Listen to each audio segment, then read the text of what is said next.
Hello, welcome back to our channel exam warrior. तो हम लोग आ गए हैं आप लोगों के पास एक नई वीडियो के साथ, एक नए थिंकर्स के साथ, उनके कंट्रीब्यूशन के साथ। तो आज के जो हमारे कंट्रीब्यूशन थिंकर हैं वो हैं जीदू भाई बदेखा। ये मैं प्रोनाउंसिएशन में नहीं कर पा रही हूँ उनके नाम का सही से, बदेखा सही बोल रही हूँ बट स्टार्टिंग का जीजू भाई बदेखा ये आप लोग सही बोल लेंगे आई गेस। सो इनके बारे में आज हम पढ़ेंगे, जो ईसीसी अर्ली चाइल्डहुड डेवलपमेंट का ही पार्ट है, यूनिट 3 में है ये सारे थिंकर्स। तो हमारी यूनिट 3 ऑलमोस्ट कंप्लीट होने वाली है। इसके बाद एक और इंडियन फिलोसोफर है, उसके बाद हम सारे वेस्टर्न फिलोसोफर्स पढ़ेंगे जो जो हमारे सिलेबस में है। और हमारी इंस्टाग्राम आईडी आप लोगों को पता ही है, एग्जाम वॉरियर 21 करके है। आप हमें वहाँ पे भी ज्वाइन कर सकते हैं और ये जो नोट्स वगैरह मिलते हैं पीडीएफ के फॉर्म में वो आपको वहाँ पे भी मिल जाएंगे। और अगर हमारे चैनल पे नए हो तो चैनल को सब्सक्राइब कर लो, वीडियो को लाइक करना और शेयर करना और बेल आइकन को प्रेस करना तो बिल्कुल भी मत भूलना, क्योंकि हमारी टाइम टू टाइम अपडेट आपके पास आती रहे। तो चलिए हम स्टार्ट करते हैं बदेखा जी से। तो इनका इंट्रोडक्शन जो है वो है, he was born on 15 November 1885 in a village name Chittal in province of Gujarat. ठीक है, गुजरात में एक चित्तल नाम का कोई विलेज था, वहाँ पे इनका जन्म हुआ था। Badheka was a lawyer by profession, ये एक लॉयर थे बाय प्रोफेशन। ये अपना जो प्रैक्टिसेस वगैरह हाई कोर्ट में करते थे लॉयर की, बट ये इनका जब माइंडसेट कब चेंज हुआ कि इन्हें लगा कि मैं टीचर बनूंगा या बच्चों के लिए कुछ करूँगा, जब इनका बेटे का जन्म हुआ देन ही उनका जो इंटरेस्ट था ना, he became interested in child development and child education. तब इनका इंटरेस्ट जो था वो चाइल्ड डेवलपमेंट और चाइल्ड की एजुकेशन में हो गया। Okay, he left the work of advocacy and become a teacher. इन्होंने अपने काम को छोड़ दिया और टीचर बनने के लिए अपनी तैयारियां शुरू कर दी। ठीक है, तो इन्हों का इंट्रोडक्शन इतना ही था, इतना ही सफिशिएंट है, ज़्यादा बड़ा नहीं है। और इनकी जो फिलॉसफी है वो भी छोटी ही है, ज़्यादा बड़ी नहीं है। बट हाँ, इन्होंने कुछ बाल मंदिर बालवाड़ी वगैरह स्टार्ट करी, वो एग्ज़ाम पॉइंट ऑफ व्यू से इम्पॉर्टेंट है, वो बहुत ज़्यादा पूछी जा सकती है। तो चलिए हम आगे देखते हैं जी। कंट्रीब्यूशन इन एजुकेशन, तो एजुकेशन में इनका क्या कंट्रीब्यूशन था? Pre school education program in India. ये जो प्री स्कूल एजुकेशन प्रोग्राम थे ना, ये एक तरीके से इन्हीं के द्वारा इंट्रोड्यूस किए गए थे इंडिया में। कि इनकी जो फिलोसफीज़ हैं, एक तो ये ना मारिया मोंटेसरी के जो मेथड्स थे ना, हमने मारिया मोंटेसरी भी अभी पढ़ने हैं, वो भी एक एजुकेशनलिस्ट हैं, फिलोसोफर हैं। तो उनसे बड़े इन्फ्लुएंस थे ये, कि बहुत अच्छे तरीके से बच्चों को पढ़ाते हैं। बट उनका जो मेथड था ना मारिया मोंटेसरी का, बहुत एक्सपेंसिव था। वो नॉर्मल इंडियन के जो पुअर लोग थे, पॉवर्टी बिलो पॉवर्टी लाइन वाले थे, वो अफोर्ड नहीं कर सकते थे, वो बहुत महंगा मेथड था। तो इन्होंने उस मेथड्स में भी बहुत सारे चेंजेस किए। जैसे इन 1920 जीजूभाई बदेखा establish the Bal Mandir to provide education to the children.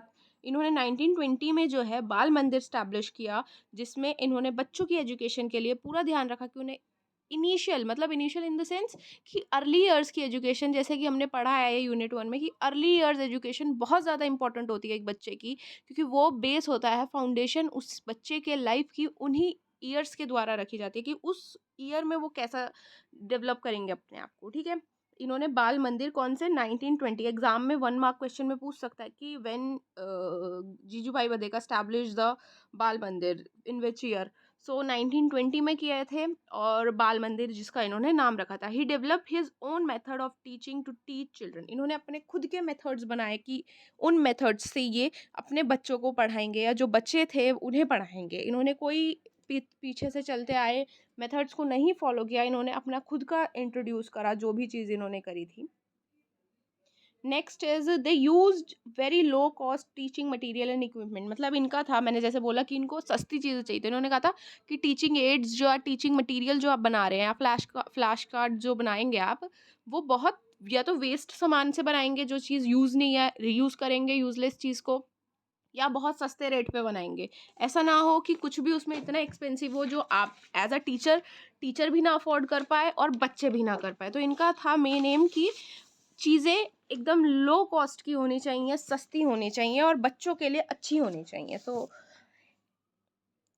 Impressed by Gijubhai Badheka work in the field of education. अब इनसे जो है इन्फ्लुएंस हो गए ताराबाई मोदक भी। ताराबाई मोदक के बारे में भी हम पढ़ेंगे नेक्स्ट वीडियो में, उनका भी पूरा डीप में पढ़ेंगे।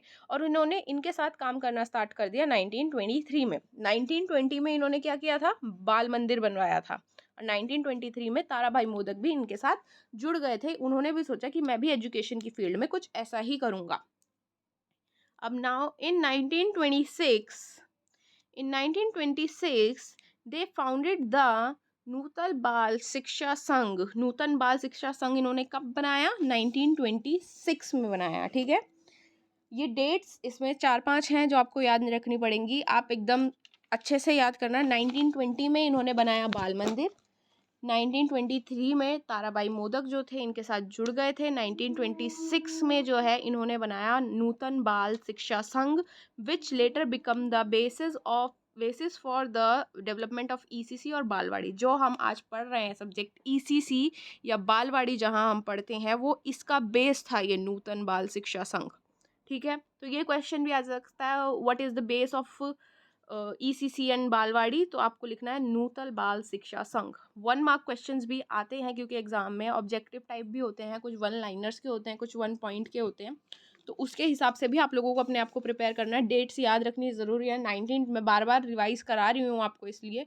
1920 में बाल मंदिर बनाया जीजूभाई बधेखा ने, 1923 में ताराभाई मोदक ने इनके साथ काम करना स्टार्ट कर दिया, एंड 1926 में नूतन बाल शिक्षा संघ फाउंडेड। ठीक है, the credit of for introducing pre primary education in India goes to Gijubhai बधेखा।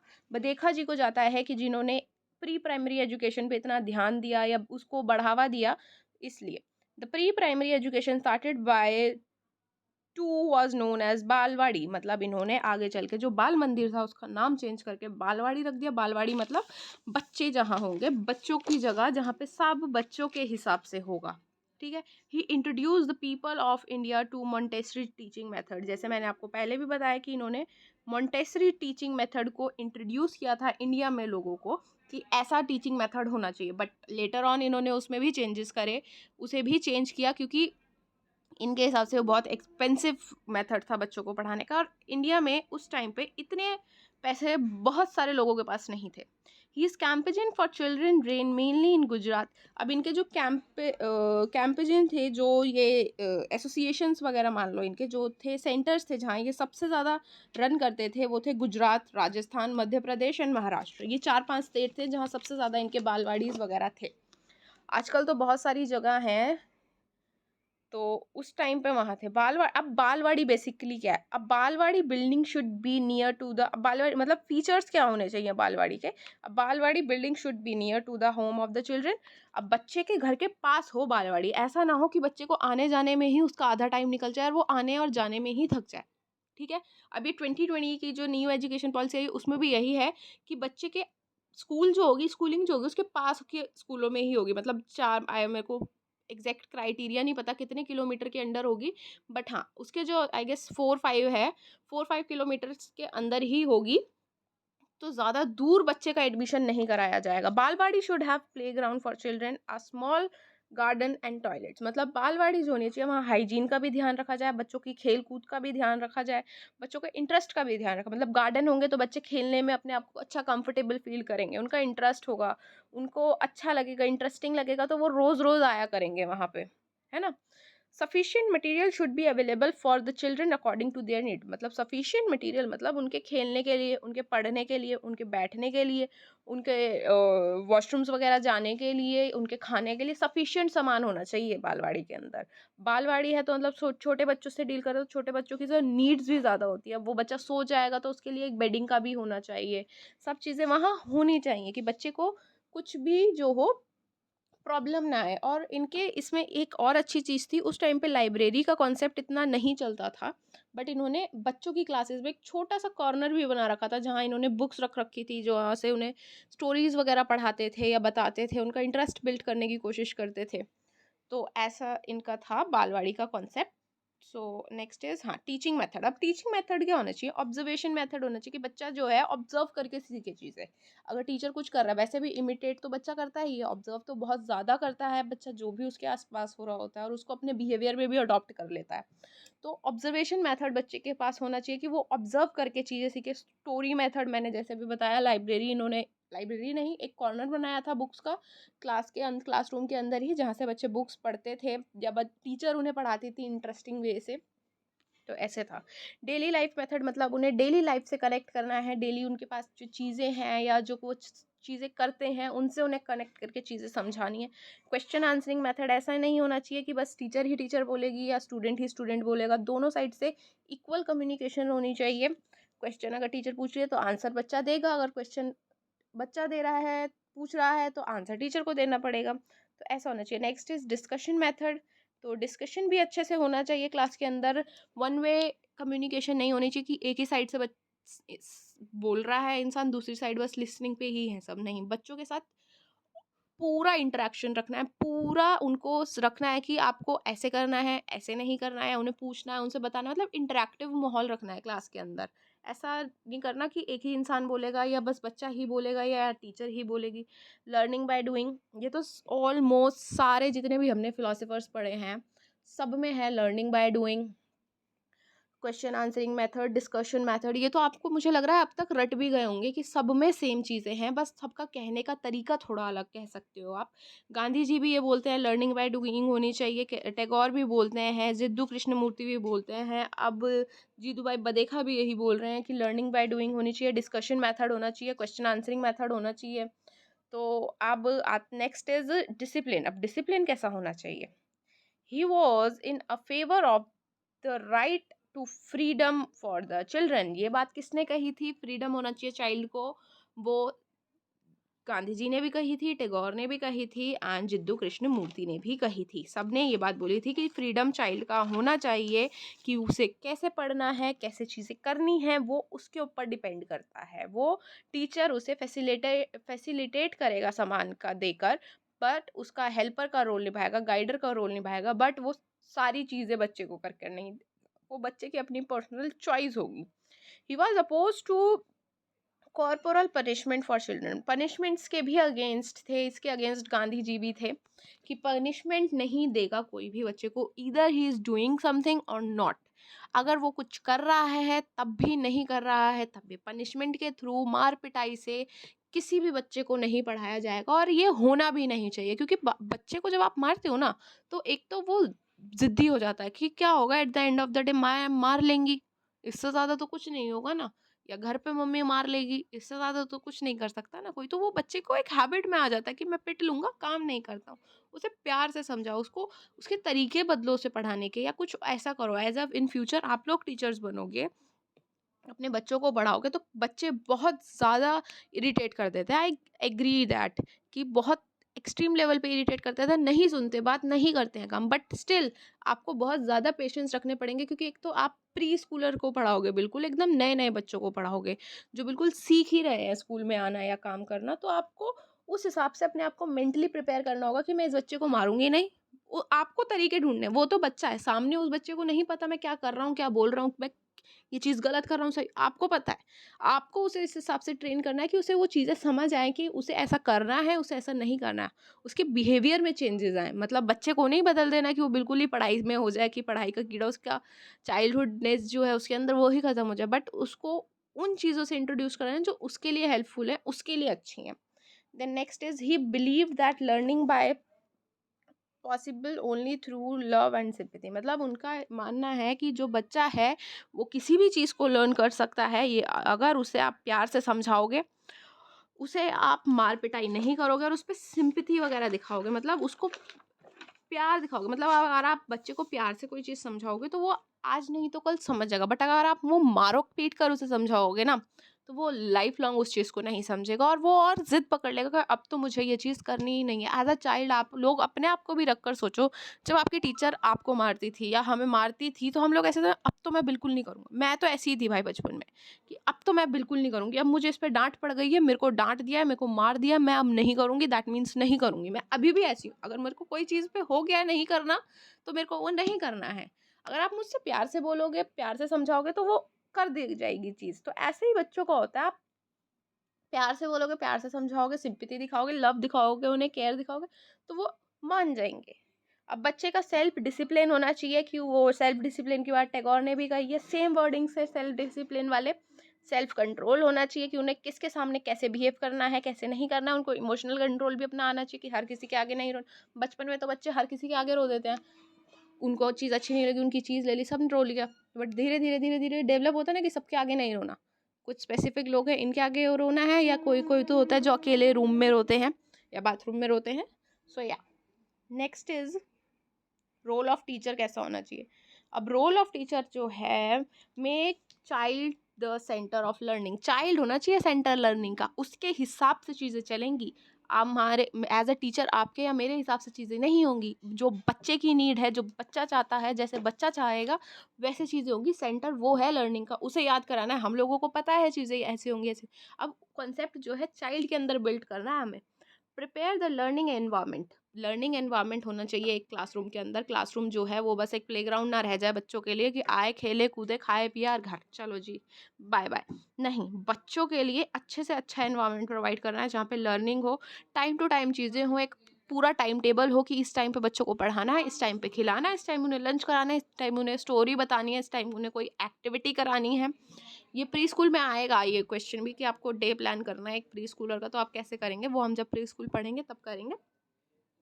Respect for all children and their work. मतलब रिस्पेक्ट करनी है, वो जो भी काम करे, अगर वो गलत भी कर रहे हैं ना तो भी उनको अप्रिशिएट ही करना है। ऐसा नहीं कि तुमने गलत करा है, क्या हो गधे हो, समझ नहीं आया कैसे करना था, ऐसे चिल्लम चिक्की नहीं मचानी है उनके साथ। उनको प्यार से समझाना, बेटा you did this wrong but आपने किया, अच्छी बात है आपने किया, आपने एफर्ट दिखाया, बट आपको ऐसे कर लाना है, इसे सही कर ला। और बच्चे करते भी हैं, सुनते हैं।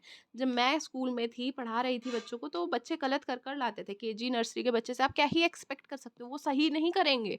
जब उन्हें प्यार से बोलती थी मैं कि आप ऐसे नहीं ऐसे करो, तो वो उनसे जितना हो पाता था वो कर लाते थे सही। और प्यार से करते थे, प्यार से बोलती थी तो वो प्यार से, मैम मेरा हो गया है आप चेक करेंगे एक बार, वो बड़े अच्छे से बोलते थे। और बच्चे तो होते हुए वैसे भी बहुत क्यूट है। तो इंट्रोड्यूसिंग लर्निंग मटेरियल। अब जो टीचर जो लर्निंग मटेरियल बना रही है या लेकर आई है बच्चों के लिए, उसे पहले इंट्रोड्यूस करना है। ऐसे ही नहीं आके बता दिया, आते ही सीधा क्लास में शुरू कर दिया, कोई शेप लगी है, ये सर्कल, ये स्क्वायर, ये। उन्हें पहले बताना, आज हम शेप्स के बारे में पढ़ेंगे, आज हम बस 5 शेप्स के बारे में पढ़ेंगे। और जो शेप्स हैं हम एक एक करके उनका नाम बताती हूँ मैं आपको, आप लोग उन्हें देखना और फिर मुझे बताना कैसे होता है। तो आपको वेज डेवलप करने पड़ेंगे अपने अंदर भी एज अ टीचर कि मैं बच्चों को क्या नई चीज़ें सिखाऊं। क्योंकि ना बच्चों को सिखाना ही नहीं है बस मोटिव, उनको लाइफ लॉन्ग चीज़ें याद रहें वो ज़्यादा इंपॉर्टेंट है। क्योंकि बचपन की चीज़ें उन पे सबसे ज़्यादा इन्फ्लुएंस डालती हैं, या बच्चा सबसे ज़्यादा इफेक्ट उन्हीं चीज़ों से होता है जो उसको बचपन में मिली होती है। जैसे मेरे पास आज भी वो टीचर्स हैं जो मुझे बचपन में पढ़ाते थे, जिनसे मैं सबसे ज़्यादा इन्फ्लुएंस हुई हूँ, या मैंने टीचिंग करियर ही अपना उन्हें देखकर चूज़ करा, मेरे रोल मॉडल टाइप। तो ये आपको एक रोल रोल मॉडल बनना है अपने बच्चों के लिए कि आप इतना ही अच्छा उन्हें करा रहे हैं, इतनी अच्छी उनकी प्रोग्रेस है, उन वो इस एकेडमिक्स में इतने अच्छे हो गए हैं, आपके पढ़ाई हुई चीज़ें उन्हें हमेशा याद रहती हैं। होता है ना, कोई कोई चीज़ हमें बचपन की चीज़ें हमें आज तक याद है, हमारी टीचर ने कराई थी। टीचर की शक्ल याद ना हो, चाहे नाम याद ना हो, पर चीज़ याद है कि उन्होंने ऐसे तरीके से कराई थी, अब मैं ऐसे करूँगी। मैं आज भी बहुत सारी चीज़ें हैं जो अपने, जब मैं स्कूल में थी, पढ़ा रही थी, तब मैंने यूज़ की थी, जो मेरे टीचर्स ने मुझे कराई थी किसी टाइम पे। तो वो मुझे याद थी, तो वो तरीके आपको होने चाहिए, या नहीं भी आजकल तो इतने सारे सोर्सेज़ हैं, आप वहाँ से ले सकते हैं। तो चलिए, आई गेस हम we are done with this topic also. अब हम नेक्स्ट टॉपिक पे मिलेंगे। हम अब ताराबाई मोदक के बारे में पढ़ेंगे। वो भी ज़्यादा बड़े नहीं हैं, बट आपको पढ़ने पड़ेंगे क्योंकि आपके सिलेबस में है। इसके बाद हम फिर करेंगे सारे के सारे फॉरेन थिंकर्स के बारे में, और वेस्टर्न थिंकर्स के बारे में, या फॉरेन कुछ भी कह सकते हैं। तो चलिए हम अब चलते हैं। आई होप आप लोगों को ये वीडियो अच्छी लगी होगी। अच्छी लगी होगी तो वीडियो को लाइक कर देना, चैनल को सब्सक्राइब कर लेना, शेयर कर देना, और बेल आइकन को प्रेस करना तो बिल्कुल भी मत भूलना। क्योंकि अगर बेल आइकन प्रेस करना भूल जाओगे तो हमारी जो वीडियोस हैं टाइम टू टाइम आपको नहीं मिल पाएंगी और आपका लॉस हो जाएगा। और हाँ, मुझे ये और एक और बात यार, कमेंट करा करो यार वीडियो पे, आप लोग नीचे छोड़ा करो कमेंट। एक डब्बा दे रखा है वहाँ कमेंट का, उसमें अच्छी लगी नहीं लगी, क्या लगा, क्या कमी लगी, क्या समझ नहीं आया, वो बताया करो। क्योंकि आप लोगों का पॉइंट ऑफ व्यू ही हमें बताएगा कि हमें और कैसे इम्प्रूव करना है। क्योंकि टीचिंग स्टाइल सबका बदलेगा, मेरा बदलेगा, मानसी मैम का बदलेगा, शिखा मैम का बदलेगा, सबका बदलेगा। बट आप लोगों को, अगर आप हमें पसंद कर रहे हो तो हमारी भी ये रिस्पॉन्सिबिलिटी कि आपको बेस्ट से बेस्ट कंटेंट प्रोवाइड किया जाए, आपको बेस्ट से बेस्ट चीज़ दी जाए। तो वो बेस्ट चीज़ तो आपको तभी मिलेगी जब आप अपनी प्रॉब्लम्स बताएंगे, किसी का सोल्यूशन आप चीज़ का सोल्यूशन तभी मिलता है जब प्रॉब्लम होती है, तो हमें आप लोगों की प्रॉब्लम पता होगी तभी सोल्यूशन दे पाएंगे। तो आप लोग प्लीज़ कमेंट करो या इंस्टाग्राम पे डीएम कर दो, क्योंकि यूट्यूब के कमेंट्स में ना काफ़ी बार होता है कुछ कमेंट स्किप हो जाते हैं और फिर बच्चे शायद सोचते होंगे मैम ने रिप्लाई नहीं दिया। तो इंस्टाग्राम पे डीएम करोगे तो वो ज़्यादा फ्रूटफुल रहेगा आपको भी और हमें भी, क्योंकि डीएम पे स्पेसिफिकली पता चल जाएगा किसका डीएम आया है, किसने पूछा है, क्या पूछा है। फिर नेक्स्ट वीडियो में हम कोशिश करेंगे उस डाउट को क्लियर करने की। तो चलिए अब हम चलते हैं। अपना ध्यान रखिएगा, अपने पेपर्स क्रैक क्रैक कीजिए, अच्छी अच्छी जॉब्स लीजिए और कमेंट ज़रूर करना जिसकी भी जॉब लगे। और अब तो जेएनयू का एग्ज़ाम भी, आई होप आप लोगों की प्रिपरेशंस अच्छी चल रही होंगी। तो चलिए बाय।